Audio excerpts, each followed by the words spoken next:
Barangay Love Stories. Barangay Love Stories. Maraming klase ng pag-ibig. May puppy love, may first love, at may true love. Ang mga yan ay mga pag-ibig na matatawag nating nade-develop mula sa wala. Pero may isang klase ng love na biglaan. Isang klase ng love na hindi mo inaasahan. At ito ay ang ating love at first sight.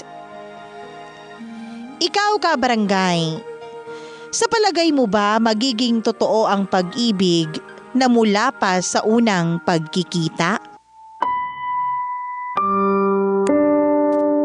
Dear Mama Mia, ako po si Elliot.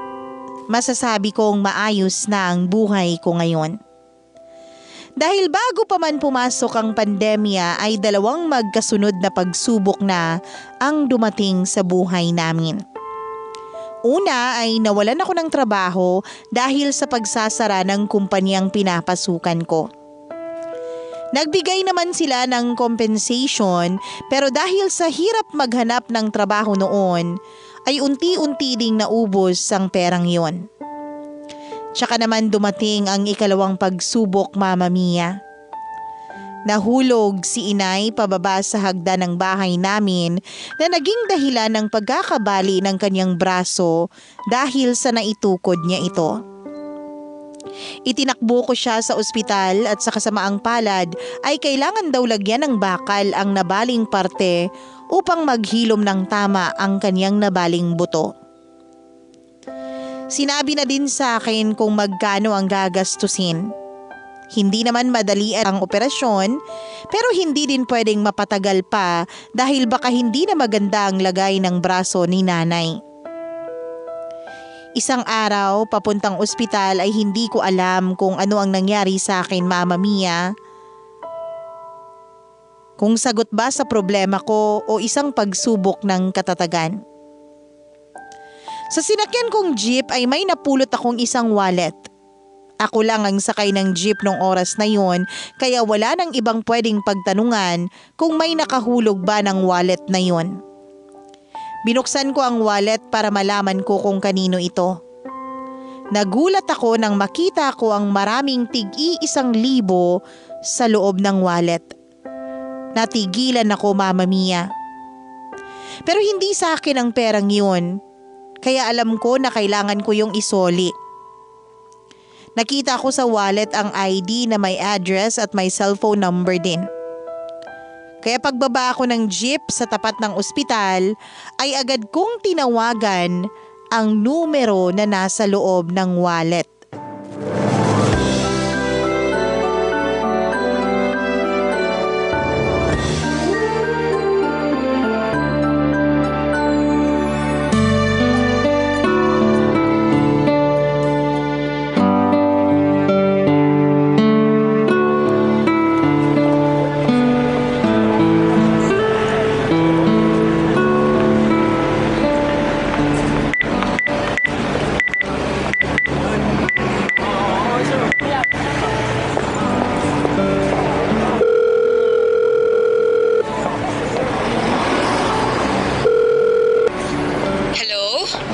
Hello? Ito po ba si Miss Nola? Opo, ako nga po. Sino po ito? Si Elliot po to. Napulot ko kasi tong wallet nyo kanina sa jeep. Ay, naku, salamat naman. Kanina pa ako nag-aalala eh. Salamat. Sino po pala ito? Elliot po. Ay, naku Elliot, thank you talaga. Welcome po. Saan ko po ba isusoli itong wallet? Naku, wag ka mag-alala. Ako na lang ang pupunta sa'yo. Nasaan ka ba ngayon? Nandito lang po ako sa ospital. Dadalawin ko lang po sandali nanay ko. Tapos pwede na po ako makipagkita sa inyo. Ospital? Nasa ospital din ako. Saang ospital ka? Ay, sorry ha. Nahulog kasi yung tumbler ko. Nandito po ako sa ospital ng... Kayo po ba yung nasa lobby na may pinupulot na tumbler? Nakakulay pulang damit? Ako nga. Nandito ka din? Nasaan ka? Eto po, malapit na sa inyo. Naka-asul na t-shirt po ako. Grabe naman ang coincidence. coincidence na to? Elliot? Uy, ikaw si Elliot, di ba? Po? Opo. Kanina okay lang na pinopo mo ko kasi hindi pa kita nakikita. Halos magkaedad lang pala tayo kaya wag mo na akong poin. Ay, sorry po. Ibig kong sabihin, sorry Miss Nola. Miss pa nga ako, pero Nola na lang. Palabiro pala kayo. Minsan lang. Pero seriously, alam mo sobrang salamat kasi ikaw yung nakapulot ng wallet ko. Ewan ko ba? Bakit ba hindi ko iningatan at nahulog yan? Salamat talaga Walang anuman. Eto ang wallet mo. Pakicheck na lang. Ay, sandali. Eto, pagpasensyahan mo na tong 2,000 bilang pasasalamat lang sa pagsusoli mo ng wallet ko. Hindi na ako mahihiya Malaking tulong sa akin to. Bakit ka nga pala nandito sa ospital? Anong sakit mo? Magpapacheck up ka rin ba? Hindi ako. Nandito nanay ko. Nabalian siya ng buto sa braso. Kailangan niyang operahan. Kaya malaking tulong tong bigay mo pandagdag sa operasyon niya. Ganun ba? Teka. Eto, idagdag mo pa tong 2,000 dyan. Naku, masyado na atang malaki tong pabuya mo. Okay lang yan. Ang mga taong katulad mo dapat tinutulungan din. Sige, kakapalan ko na uli ang mukha ko Tatanggapin ko to. Oo, sige kunin mo na. May kalakihan din ang laman ng wallet ko kung hindi mo na isoli to sa akin, mas malaki din ang nawala. Kaya maliit na halaga lang yung binigay ko kumpara sa magandang ginawa mo. Salamat talaga. Salamat. Sagot ka ng langit sa problema ko. Kanina dasal din ako ng dasal na kung hindi ko makukuha yung pera, hahayaan ko na lang. Basta maisoli lang ang mga ID at iba pang importante sa wallet ko. Pero naibalik lahat. Kaya sagot ka din ng langit sa dasal ko. Malakas talaga ang kapangyarihan ng dasal.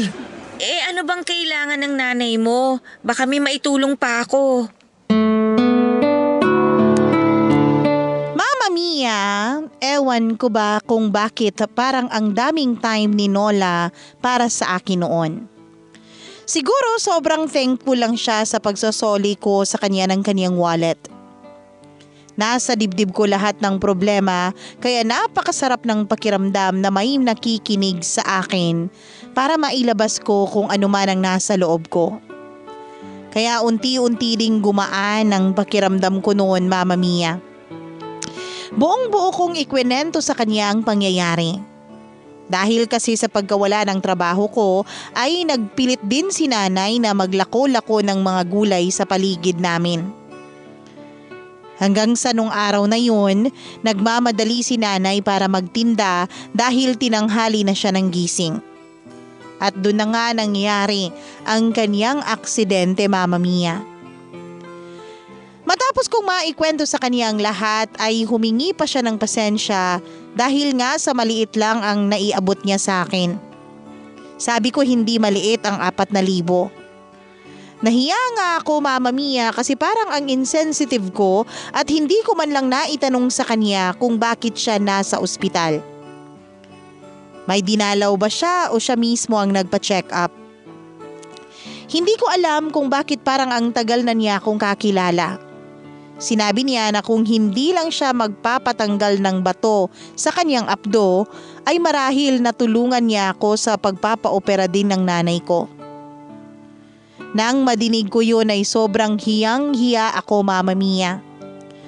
Isusoli ko na sana ang binigay niyang pera dahil kailangan niya din pala yun pero pinigilan niya ako. Sabi niya na hindi naman siguro aabot sa eksaktong 50,000 ang gagastusin niya. Nahihiya man ako ay nagpasalamat na lang din talaga ako ng sobra. Pero Mama Mia, aaminin ko na na-love at first sight ako kay Nola. Pero alam kong pangarap lang yun, kaya isinantabi ko ang pakiramdam ko na yun. Hanggang sa nagpaalaman na kami sa isa't isa. Mama Mia, syempre kulang pa ang pera ko kaya kailangan pang kumayod sa mga racket at sidelines na pwede kong pasukin para mabuo ko ang perang pampaopera ng nanay ko.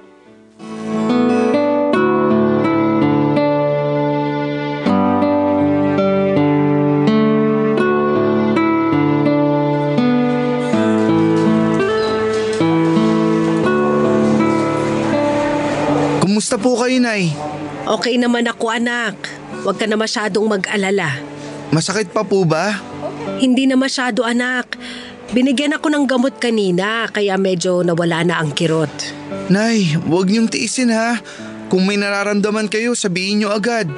Baka mamaya daw makalipat na tayo sa ward. Pasensya ka na, Nay ha. Dito na muna tayo sa hallway. Anak, sa bahay na kaya ako magpagaling? Nay, hindi pwede. Mas mabuti na dito. Nandyan lang ang mga doktor at madaling tanungin kung may maramdaman man kayo. Anak, masyado ka nang nag-aalala. Baka ang sarili mo naman ang mapabayaan mo. Alam kong pagod ka kakahanap ng trabaho tapos binigyan pa kita ng problema. Nay, aksidente ang nangyari. Hindi po kayo nagbigay ng problema. Kung nag-ingat lang ako, hindi sana mangyayari to. Nay, mag-concentrate na lang kayo sa pagpapagaling. Hayaan niyo na ang pag-iisip sa akin. May tatawid natin to. Kayo na nga din ang nagsabi sa akin nung mawalan ako ng trabaho na pagsubok lang yun para mas lalo tayong lumakas. Kaya magpalakas kayo, Nay, para mas lumakas pa ako. Oo, anak. Konti na lang, Nay, mabubuo ko na ang pampaopera nyo. Kanina, nakapulot ako ng wallet. Ang daming lamang pera. Naku, anak. Nay, huwag kayong mag-alala. Hindi ko po inangkin yung pera. Isinoli ko po. Mabait po yung may-ari, Nay. Binigyan ako ng 4,000 pabuya. Hindi na ako nahiya, Nay. Kinuha ko na. Napakabait naman ng taong yun. Kita mo, anak, ang kabutihan sinusuklian talaga. Nay, alam nyo ba? Hindi lang siya mabait. Maganda pa. Aba, parang ang tamis ng ngiti mo sa pagkakasabi na maganda siya. Hindi po ah. Elliot! Nola, Bakit nandito kayo? wala pa kasing bakante sa ward. Pero mamaya baka makalipat na kami doon. Anak, Ay, sorry Nay. Nola, siya pala ang nanay ko. Nay, siya yung sinabi ko sa inyong may-ari nung wallet na napulot ko. Nice to meet you po. Kumusta po kayo? mabuti-buti na, Iha. Salamat, ha.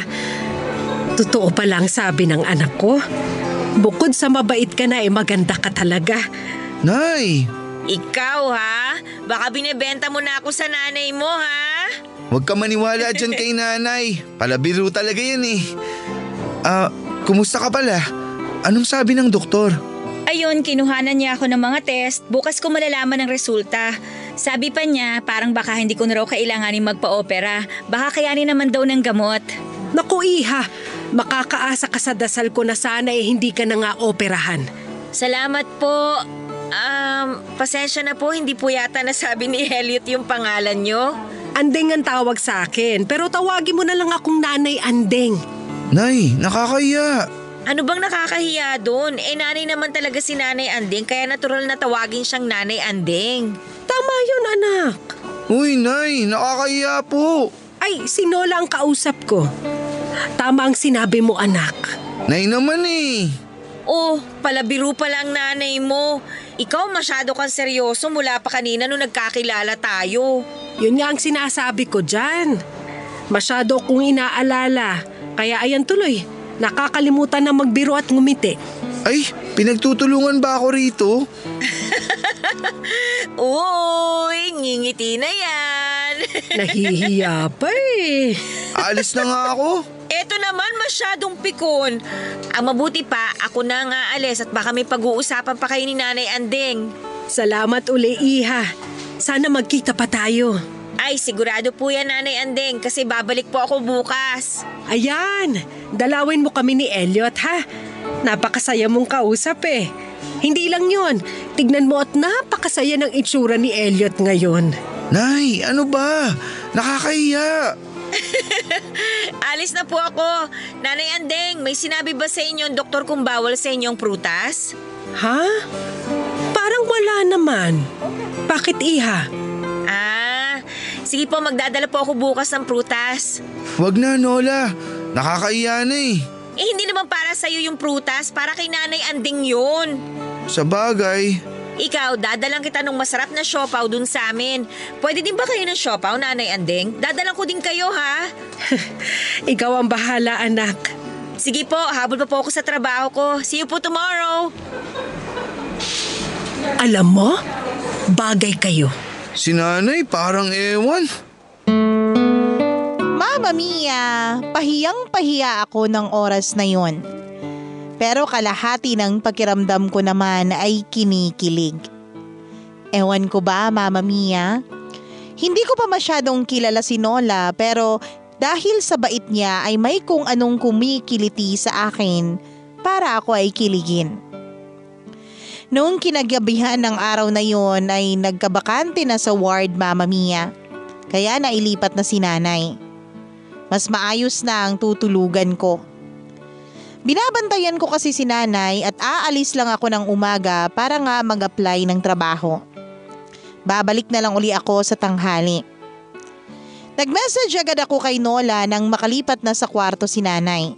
Kasi baka kung sakaling talagang pupunta siya kinabukasan, ay alam niya kung nasaan kami. Isa pa, parang gustong-gusto kong magmensahe sa kanya.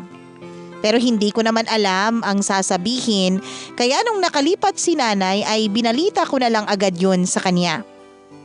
Sumagot naman siya nang masaya siya at hindi na sa hallway nakapwesto si nanay. Gusto ko pa sanang mag-follow up ng message pero ewan, parang pinanghihinaan ako ng loob. Kasi hindi ko rin alam ang sasabihin ko eh.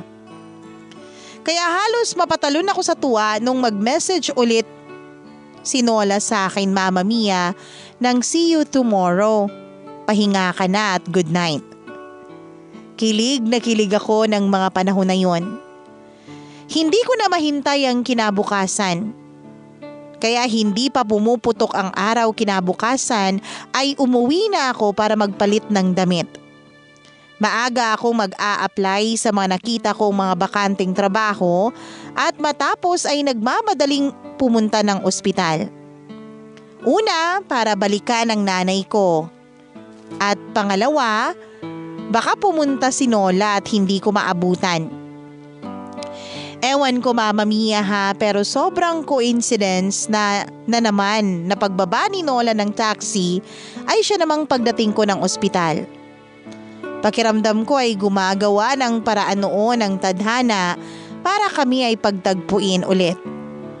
Ewan, basta kinikilig ako sa tadhana. Mukhang kampi siya sa nararamdaman ko. Mabuti na din at nasaktuhan ko si Nola kasi medyo mabigat yung dala niyang pasalubong para kay nanay. Pagdating sa kwarto ay nakita namin na tulog pa si nanay. Kaya sabi niya, tamang-tama kasi bibili muna siya ng inumin sa kantin dahil hindi siya nakapagdala dahil sa bigat ng mga dala niya. Sinamahan ko siya, Mama Mia. Siyempre habang naglalakad ay umaatikabong kwentuhan ang naganap. Pakiramdam ko nga, Mama Mia, ay hindi kami naglalakad.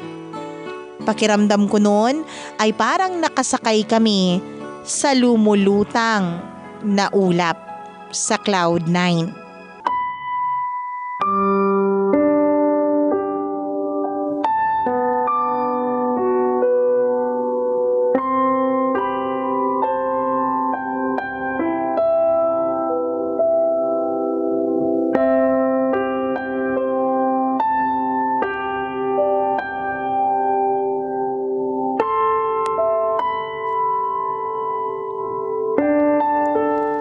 Pagdating namin sa kantin, Mama Mia, ay walang tindang tubig.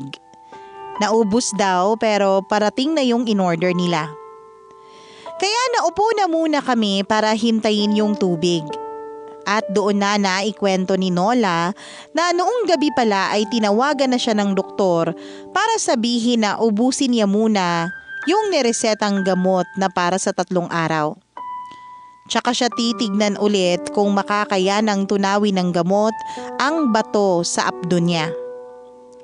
Kung tutuusin ay hindi na pala kailangang pumunta ng ospital si Nola. Dahil after 3 days pa dapat ang balik niya doon. Pero nagpunta pa rin siya para lang madala ang mga ibibigay niya kay nanay. Lalong tumaas ang respeto at pagtingin ko sa kanya, Mama Mia. Sinabi ko sa kanya na patuloy kaming magdadasal ni nanay para hindi na siya operahan. napansin ni Nola na parang bumibigat na ang kwentuhan kaya nagtanong siya kung saan ako nagtatrabaho. Doon din ay nalaman niya na wala na akong trabaho at nag-a-apply pa lamang. Kaya sinabi niya na nagtatrabaho siya sa isang pabrika na gumagawa ng tela at kailangan nila ng delivery driver. Yun nga lang daw, hindi pang matagalan yung may offer niyang trabaho. Dahil yung talagang driver nila ay matagal na nagtatrabaho doon ay babalik pa raw. May inasikaso lang sa probinsya kaya nanghingi ng leave. Pero kahit hindi pang matagalan ay masaya na ako kung makakapasok ako dahil malaking tulong na ang kikitain ko doon.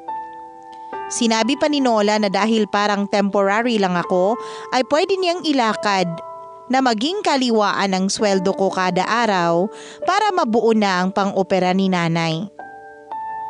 Nung araw na yun, pag-akyat namin kay nanay, ay nagpaalam ako sandali para mag-apply sa kumpanya nila ni Nola.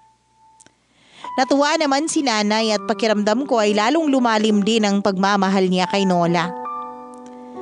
Matapos kong mag-apply ay bumalik ako ng ospital para ibalita kay nanay na dahil sa rekomendasyon ni Nola ay tanggap agad ako. Napakadali ng trabaho, Mama Mia. Ang delivery ay tuwing umaga at hapon lang. Kaya pwede akong bumalik sa ospital para magbantay kay nanay at babalik na lang sa trabaho pag oras na ng pagde-deliver.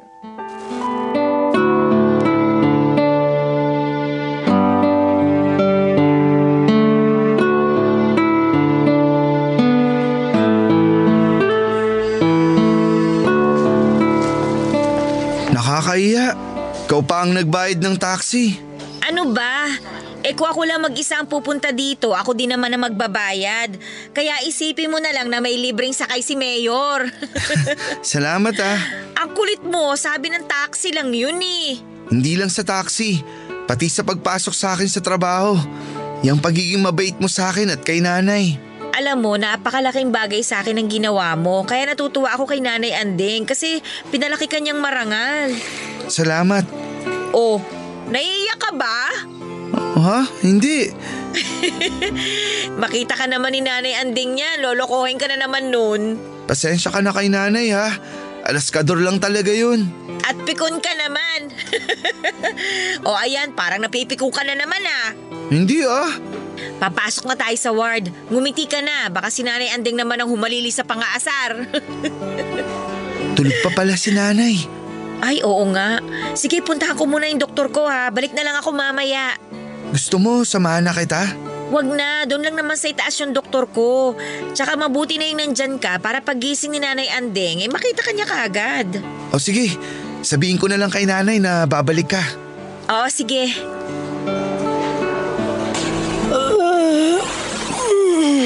Nay, may kailangan po kayo? Nakatulog pala ako. Sumakit kasi kanina tong kamay ko. Pinainom ako ng gamot. Nakakaantok pala yun. Mamaya po, kakausapin ko yung doktor na sa 1 linggo na kayo operahan. Sigurado po na kompleto na ang pera sa 1 linggo. Medyo matagal na kasi yan eh. Natatakot ako na baka hindi na maiayos ang braso nyo. Anak, may awa ang Diyos. Wala naman sigurong masamang mangyayari sa akin kung maghihintay pa tayo. Sana nga po, Nay. Oh, umiiyak ka ba? Hindi po. Huwag kang iiyak. Hindi maganda itsura mo pag umiiyak ka. Nanay naman eh, nangaasar na naman. Yan na nga ba ang sinabi ni Nola kanina na siguradong aasarin niyo ako pag ganito ang itsura ko? Nasaan na nga pala si Nola? Nagpunta lang po sa doktor niya. Aalamin daw niya ang resulta kung nakuha ba sa gamot yung kondisyon niya. Sana naman. Dadaan daw po siya dito pagtapos dun sa doktor niya. O, ayan na pala siya. Nanay Anding, good morning po. Kumusta ka, anak? Anong sabi ng doktor? Elliot, Nanay Anding. Hindi ba maganda ang resulta? Joke! Okay lang daw po ako. Effective daw po yung gamot. Wala nang operasyon na magaganap. Ay, salamat naman sa Diyos. Bibili po ako ng pansit, Nay, ha? Magsi-celebrate tayo. Oh, Elliot, May nasabi ba akong masama? Bakit malungkot ka? Wala. May naalala lang ako. Masaya ako na hindi ka na-ooperahan. Napahiya ako noon, Mama Mia, kasi sobrang saya ni Nola pero ang lungkot ko. Bigla ko kasing naisip na sana pwede din yun sa nanay ko. Na sana hindi na niya kailangang operahan pa. Kaso hindi. Kaya agad akong humingi ng paumanhin dahil sa itsura ko. Pinilit kong ngumiti pero kahit si nanay ay ramdam kung bakit ako biglang nagkaganon. Mag-aalala na naman si nanay. Baka sisisihin na naman niya ang sarili niya dahil sa aksidente niya. Kaya kahit hindi ako artista, Mama Mia, ay talagang pinilit kong i-arte na wala naman akong problema. Mahirap ang ginawa ko kasi pasulput-sulput na naiisip ko ang takot ko para kay nanay sa operasyon niya. At isa pa, Mama Mia, ay hindi pa talaga sapat yung perang naipon ko para sa operasyon ni nanay. Pero kailangan kong magmaskara ng masayang mukha para hindi sila madamay. Kaya para hindi na nila mahalata, ay nagyaya na ako na bumili na kami ng pansit ni Nola. Nakakahiya naman, Mama Mia, dahil hindi naman ako ang gagastos. Pero ayoko na kasing mapansin at maramdaman ni nanay ang nararamdaman ko. Kaya umalis muna kami ni Nola para bumili ng pansit. Makakapagtago ako kay nanay pero hindi kay Nola dahil siya ang kasama ko.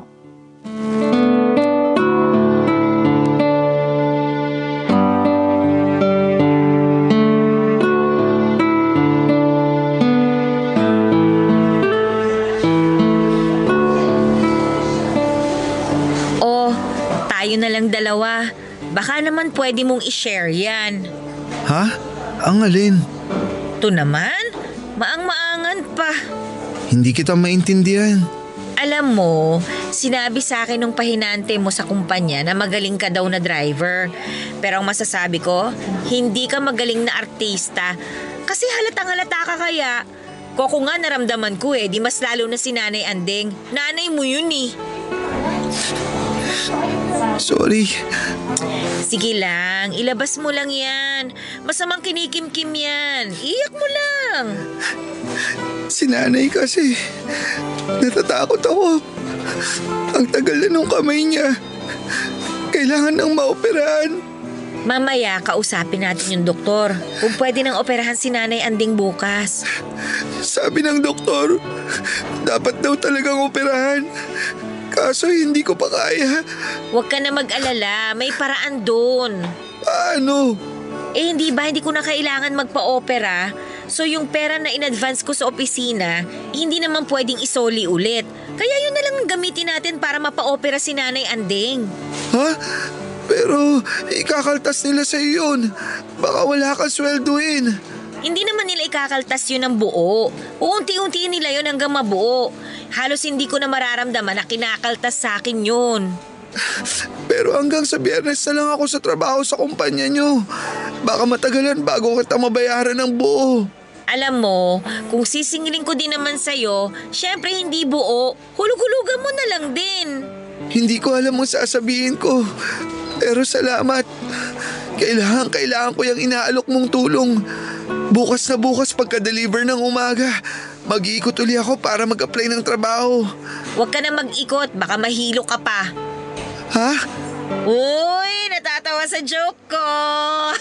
Baka mamaya magmukha na akong baliw dito. Umiiyak tapos tatawa. Ang ibig kong sabihin, huwag ka na maghanap ng trabaho. Sa mahigit 1 linggo mo sa kumpanya, maganda yung record mo. Madami ang natuwa sa'yo. Kaya nung sinabi sa akin na may opening para sa checker ng stocks, sabi ko na ikaw na yung kunin. Kaya bukas na bukas, pagkatapos mo mag-deliver sa umaga, may interview ka sa HR. Ano lang naman yun, for formality na lang. Pasok ka na sa trabaho. Kaya sa Lunes, simula ka na bilang checker. Totoo ba yan? Hindi, joke lang. Ano ka ba? Ang haba ng sinabi ko para maging joke yun, no? Oo, totoong totoo. Kaya bumili na tayo ng pansit para sa double celebration. Nola, salamat. Sobrang maraming salamat. Hindi ko alam kung paano ako makakabawi sa'yo. Madali lang makabawi. Pag okay ka na sa trabaho, yung unang sweldo mo, treat mo kami ni Nanay Anding ng pansit. Pansit lang? Gusto mo samahan ko na ng cake? Samahan mo na din ng ice cream. Sige, deal. Tara. Ay, sandali lang ha. Sagutin ko lang to. Oh, hello. Hello, Nola. Kamusta ka? O ano naman na nakain mo at bigla mo akong kinumusta? Ito naman, mainit ka agad ang ulo. Jerry, madami kasi akong ginagawa eh. Ano bang kailangan mo? Kukumustahin lang sana kita. Okay naman ako. Eh ikaw, sana okay ka rin. O siya, sige na, may gagawin pa ako. Bye. Sino yun? Ay naku, isipin na lang natin na wrong number. Ayokong masira ang araw ko. Kaya tara na, halika na. Bumili na muna tayo ng pansit dahil naghihintay na si Nanay Anding. Mama Mia, hindi ko alam kung anong magandang nagawa ko at ibinigay sa amin ng Diyos si Nola. Sobrang bait niya. Hindi niya kami kaano-ano o hindi man lang niya kakilala ng matagal si Nanay, pero ganun na lang ang suporta niya sa amin. Sa tulang niya ay naoperahan ng nanay ko at nakauwi na kami ng bahay. Pero tuloy pa din ang pagiging mabait ni Nola sa amin. Palagi siyang nagpupunta sa bahay tuwing weekend para doon mananghalian. Kasi si Nanay, bagamat nakasemento pa ang kaliwang braso ay nakakagalaw naman ang kanan niya, kaya tuwang-tuwa siyang paglutuan si Nola. Spoiled si Nola kay Nanay. Kasi every weekend, 3 putahe lagi ang handa ni Nanay at may pabalot palagi si Nanay kay Nola. Minsan habang kumakain kami nung magaling na ang braso ni Nanay, ay nakwento niya na itutuloy niya ang paglalako ng gulay para may extra income kami. At hindi yung sweldo ko lang ang hinihintay namin. Kahit may kulang pa ako sa pagbabayad ng pinahiram ni Nola para sa operasyon, ay sinabi niyang papahiramin daw niya ako ng pera para makapagtayo si Nanay ng maliit na tindahan ng ulam sa tapat lang ng bahay namin. Bilang masarap daw magluto ang nanay ko. Sigurado daw siya na papatok sa mga tao ang luto niya. Isa pa, sabi ni Nola, para hindi na daw lalayo pa si Nanay sa paglalako, mabuti daw yung nandyan lang siya sa tapat ng bahay. Tinanggihan ni Nanay ang offer ni Nola dahil sa nahihiya ito. Pero pinagpilitan talaga ni Nola kaya ayun Mama Mia, natuloy ang tindahan ng lutong ulam sa tulong ng kapital na pinahiram ni Nola sa amin. Hindi ko alam Mama Mia kung bakit ganun na lang kabait si Nola sa amin na para bang isang anghel.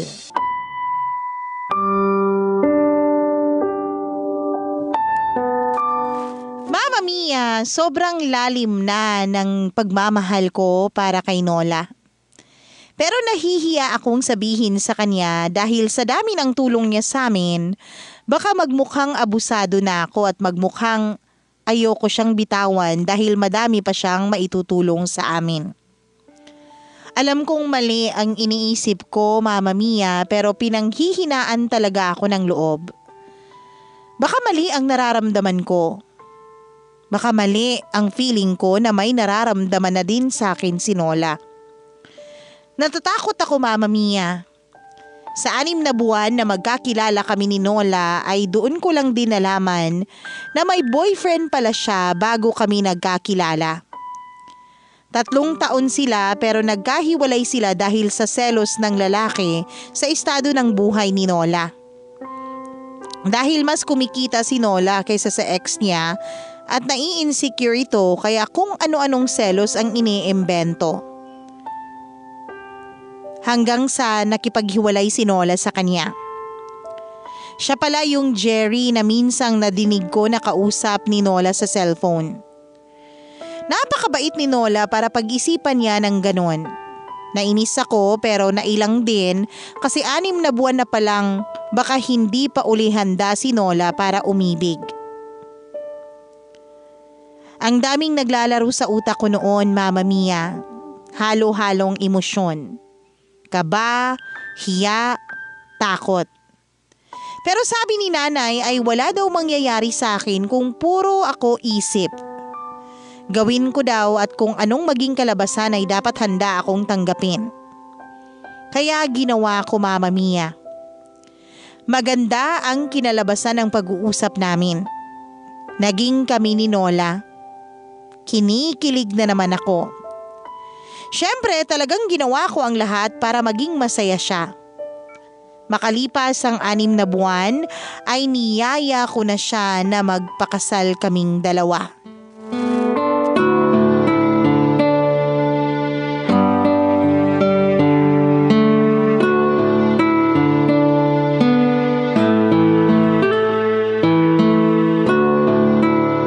Tara, kain na tayo. Sige, sunod ako. Sagutin ko lang to. Sige.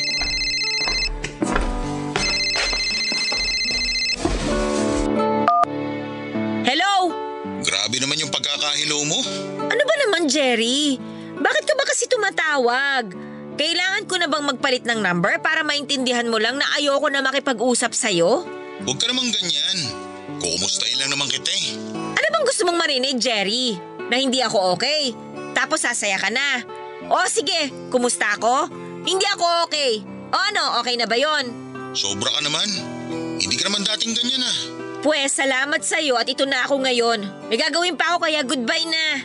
Sabado ngayon, may gagawin ka pa rin? Oh, kailan ba kita naging sekretary para magdikta ng schedule ko?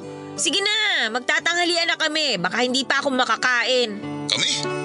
Sino kasabay mo mananghalian? Ay, kailangan ko talagang sabihin sa'yo. Kung sasabihin kong kasabay kong kumain ng hari ng Inglaterra, anong gagawin mo? Alam mo, nagiging bakulaw na ako dahil sa'yo eh. Ibababa ko na to, sige na.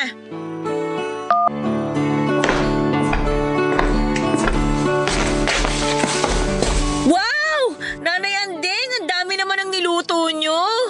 Syempre, espesyal na araw to eh. Ano pong meron? Ha? Hindi ba 1 taon na mula nung maoperahan si nanay? Kaya ayan, naganda siya. Oo nga, tama. Ay, oo nga no. Tara, kumain na tayo. Magdasal muna tayo. Sa ngalan ng Ama, ng Anak at ng Espiritu Santo. Panginoon, salamat po sa inyong mga pagpapala at higit sa lahat, salamat po sa aming buhay. Amen. Amen. Kain na. Nahihirapan ako mamili ng uunahin ko kasi alam ko masarap lahat yan eh. Unahin mo na yung pinakapaborito mo.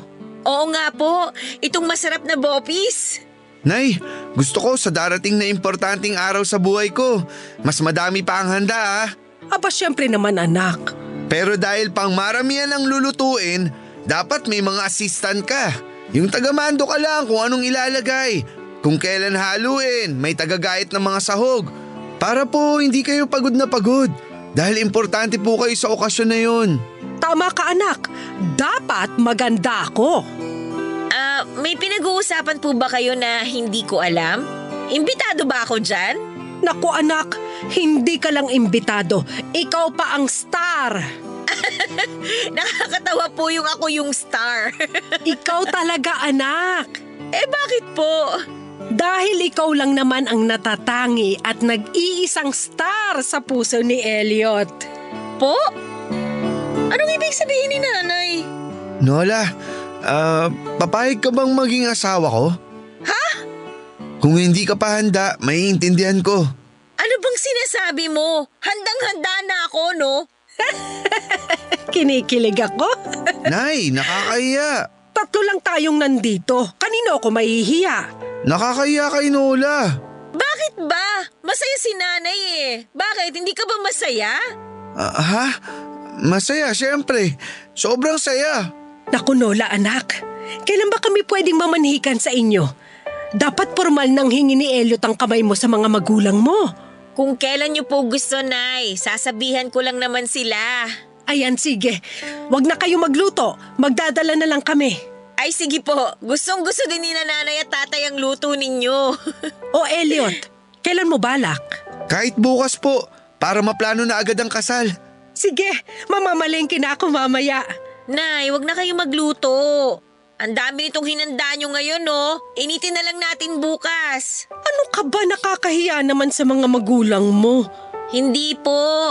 Hindi naman po sila maselan kung bagong luto o iniinit ang pagkain. Kasi ganun pa rin naman ang sume. Masarap pa rin kasi luto nyo pa rin naman ito. O sige, pero gagawa ko ng leche flan para may matamis tayo. Kasing tamis ng ngiti ng anak ko. Ang dami niyong plano. Kasama pa ba ako dyan? Natapos ang araw ng pamamanhika namin ni Nanay, Mama Mia. Masaya din ang mga magulang ni Nola. Hindi naman sa pagbubuhat ng bangko, pero natutuwa talaga sa akin ang mga magulang niya dahil mabait daw ako, masipag at magalang. Siya nga pala, Mama Mia, babalikan ko lang para klaro. Yung utang ko pala at yung pinahiram ni Nola kay Nanay ay nabayaran namin bago pa man kami naging magkasintahan ni Nola. Wala lang, baka kasi isipin ng mga kabarangay natin na kaya ko papakasalan si Nola para hindi na kami magbayad. Pero wala na din naman kaming pakialam sa iisipin ng iba kasi ang importante ay masaya kami. Hindi kami nag-aksaya ng oras, Mama Mia. Talagang kinareer namin ang paghahanda sa aming kasal. Sa ihahandang pagkain ay si Nanay na ang nag-aasikaso. Kaya ang talagang nakatuon kami ay sa mga permit, mga papel na kailangan, lugar na pagdadausan ng kasal at reception, ang mga damit namin, syempre pati ng entourage, at imbitasyon at mga imbitado. Kahit abalang-abala kami at nakakapagod, ay natatapos ang araw namin na masaya kami dahil sa paghahanda. Masaya kami nang dumating ang araw, Mama Mia, na pinakahihintay namin ni Nola. Kaso lang, meron palang manggugulo sa fairy tale naming dalawa.